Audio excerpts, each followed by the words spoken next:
আজকের সংবাদে স্বাগতম। বাংলাদেশের ২২ লাখ সরকারি কর্মচারীর বুকে দীর্ঘ ১১ বছর ধরে জমে থাকা অপেক্ষার অবসান ঘটতে চলেছে। দীর্ঘ ১১ বছর পর সরকারি চাকরিজীবীদের জন্য নবম পে স্কেল বাস্তবায়নের পথ প্রশস্ত হচ্ছে। ৩টি বেতন কমিশনের সুপারিশ পর্যালোচনায় পুনর্গঠিত কমিটি ধাপে ধাপে নবম পে স্কেল বাস্তবায়নের সুপারিশ করেছে এবং আগামী ১ জুলাই থেকে প্রথম ধাপ কার্যকর হতে পারে বলে অর্থ মন্ত্রণালয় সূত্রে জানা গেছে।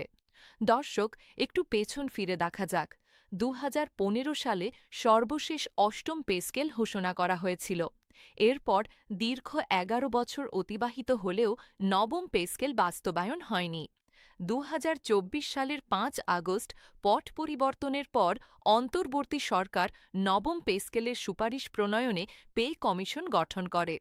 ২০২৫ সালে অন্তর্বর্তী সরকারের অধীনে গঠিত ২৩ সদস্য বিশিষ্ট জাতীয় বেতন কমিশন, যার সভাপতি ছিলেন সাবেক অর্থসচিব জাকির আহমেদ খান, ২০২৬ সালের ২১শে জানুয়ারি প্রধান উপদেষ্টার কাছে তাদের প্রতিবেদন জমা দেয়। এখন আসা যাক সবচেয়ে গুরুত্বপূর্ণ আপডেটে। গত ২১শে এপ্রিল সরকার জাতীয় বেতন commission, judicial service pay commission এবং সশস্ত্র বাহিনী বেতন কমিশন সংক্রান্তে সুপারিশ প্রণয়ন কমিটি পুনর্গঠন করে। সম্প্রতি ওই কমিটি তাদের মতামত জমা দিয়েছে। কমিটির মতামতের ভিত্তিতে আসন্ন ২০২৬-২৭ অর্থবছরের বাজেটে বিশেষ বরাদ্দ রাখার নীতিগত সিদ্ধান্ত নেওয়া হয়েছে বলেও জানা গেছে। অর্থ মন্ত্রণালয়ের এক শীর্ষ কর্মকর্তা নাম প্রকাশ না করার শর্তে জানান, সচিব কমিটির সুপারিশ পর্যবেক্ষণ চলছে।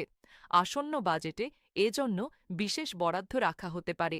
প্রথম ধাপে মূল বেতন বৃদ্ধির পরিকল্পনা রয়েছে এবং এরপর চিকিৎসা ভাতাসহ অন্যান্য ভাতা বৃদ্ধি করা হবে।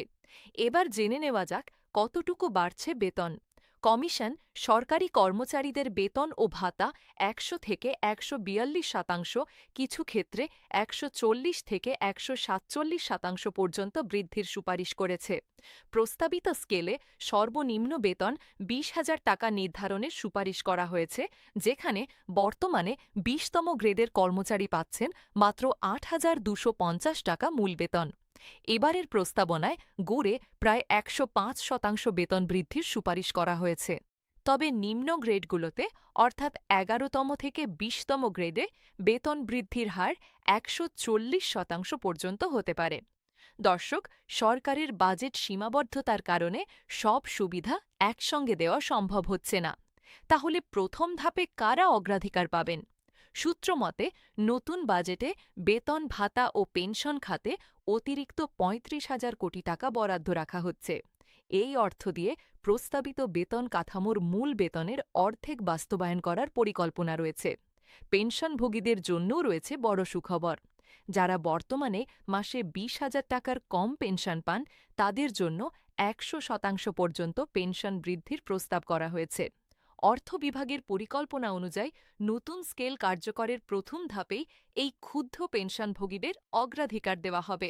শুধু মূল বেতন নয়, বিভিন্ন ভাতায়ও আসছে উল্লেখযোগ্য পরিবর্তন।